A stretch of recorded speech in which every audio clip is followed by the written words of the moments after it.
just makes no sense. Fala pessoal, sejam muito bem-vindos ao Not Soccer. Eu sou o Pente e hoje eu tô aqui para falar sobre a última contratação do Arsenal, o Eze, que vem por mais de 60 milhões de libras. O Ornstein está falando por volta de 68, o Romano foi com esse fraseado de mais de 60, mas fato é que é uma grandíssima contratação, não pelos valores, mas pelo que significa para a temporada, pelo que ela significa com relação ao que estava acontecendo com o Tottenham. Até ontem a gente achava que o Eze ia para o Tottenham. Eu inclusive tinha preparado um texto de o Eze é do Tottenham, pensando em encaixes e tal, e aqui estamos falando de uma baita reviravolta na janela de transferências. Antes de eu falar de tudo isso, eu quero pedir o seu like, eu quero pedir que você se inscreva, e se você puder e quiser prestigiar o nosso trabalho aqui no canal, vire membro, é uma forma de estar mais próximo da gente, da nossa comunidade, a gente vai ficar bem feliz. Vamos lá. O dia amanheceu com uma quase certeza que o Eze seria jogador do Tottenham, mas ao mesmo tempo uma notícia que gerava alguma incerteza pro lado do Arsenal. O Kai Havertz se machuca, sofre lesão no joelho, e a notícia era que o Arsenal ia mergulhar de volta no mercado de transferências, dado essa perda.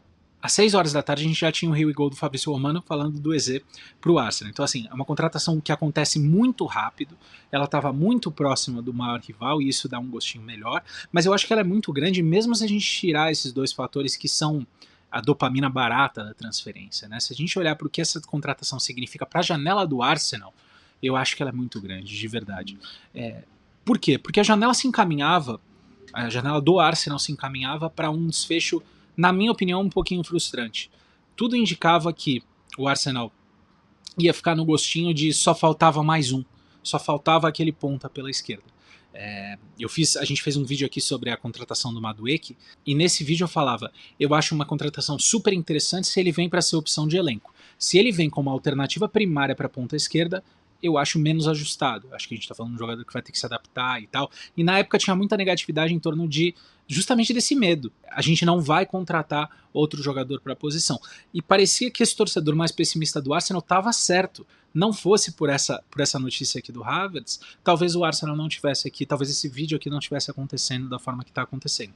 Então assim, é uma grande surpresa que vem como uma grande notícia, apesar de obviamente a lesão do Havertz ser uma notícia bem ruim. São outros 500, a gente fala mais disso nas nossas lives. De repente a coisa muda de figura. A gente está falando aqui de 3 peças que vêm para o time titular, no Eze, no Gyökeres e no Zubimendi, e além disso de contratações bastante competentes para o elenco.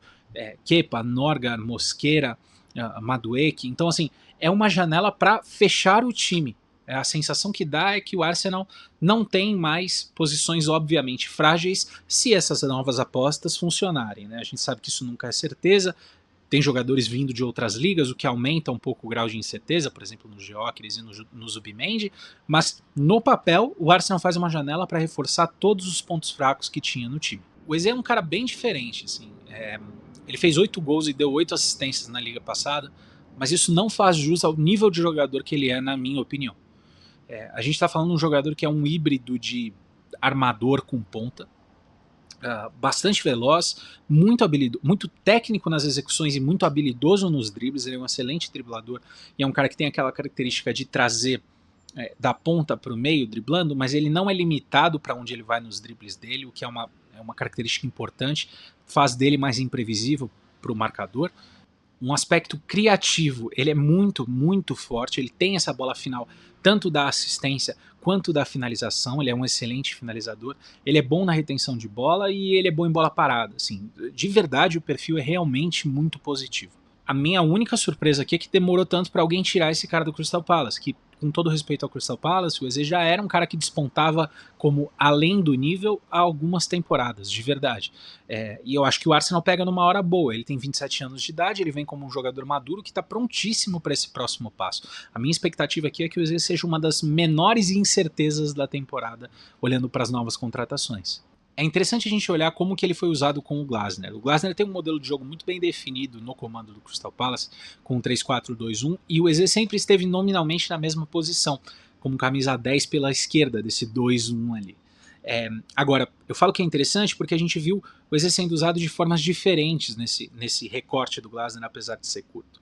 A primeira versão desse time do Crystal Palace tinha o Olise pelo outro lado, que espelhava a força criativa. Então eram dois criadores muito fortes em espaço curto, com muito recurso técnico e que usavam o Mateta como um pivô para infiltrar e fazer o gol, ou eventualmente como o alvo da bola final para quebrar a linha. Então essa era uma versão, talvez a versão mais espetacular do Crystal Palace. A última versão que a gente vê, que é essa versão aqui campeã, por exemplo, da FA Cup, da temporada passada, é um pouco diferente e ela atribui um pouco mais de responsabilidade criativa até para o EZ. Isso porque o Palace perde o Olise e eles trazem o Sarr. O Sarr tem uma característica bem diferente. O Sarr não contribui dessa forma na carga criativa, então isso fica só para o EZ, que inclusive consegue ocupar uma posição até um pouquinho mais central, com a bola, né? Ele carrega a bola até mais para o centro, porque o Sarr está esticando a linha adversária. O Sarr vira uma peça de velocidade atrás da linha, enquanto o Mateta também continua sendo uma referência. E o EZ vira a única referência criativa avançada, né? Naturalmente eles têm o Wharton e tal, e tem até os alas contribuem nesse sentido, mas com outro tipo de criatividade. O cérebro mesmo do time é o EZ. Importante para a gente notar aqui, nessas duas roupagens, tanto faz, o EZ é a principal peça, é a principal referência desse time. E aí, olhando para um Arsenal, que é fortíssimo, mas não é difícil ver o encaixe. Para mim, o EZ vem para ser titular. O Arsenal não tem um dono óbvio pela esquerda, da posição da ponta pela esquerda. Martinelli passa por um momento de oscilação, de queda.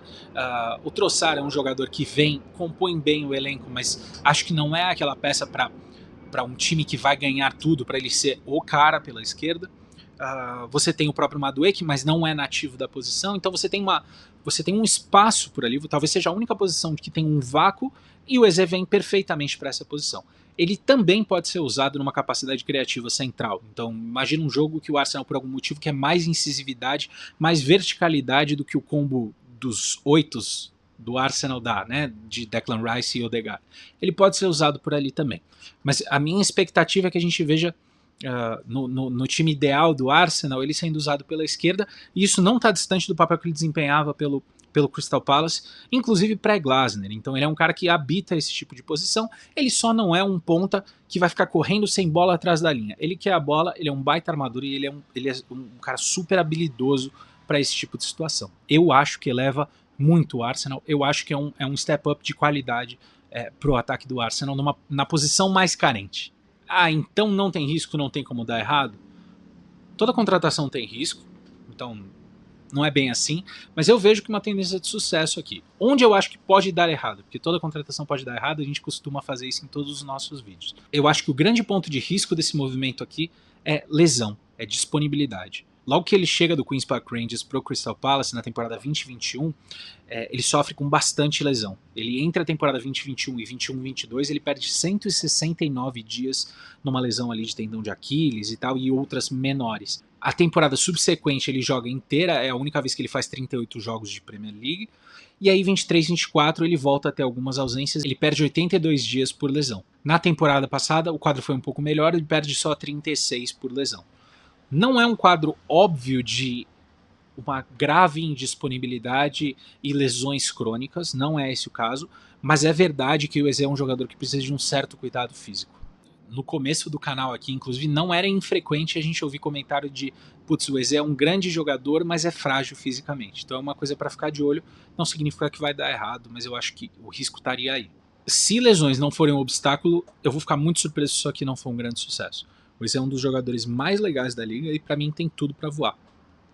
E da ótica do Arsenal, a expectativa vai ser de um projeto pronto, da fase final de um projeto. São anos e anos de progresso que culminam num time que hoje, no papel, não tem mais fraquezas. Hoje o Arsenal tem de tudo, em material humano e em vocabulário tático.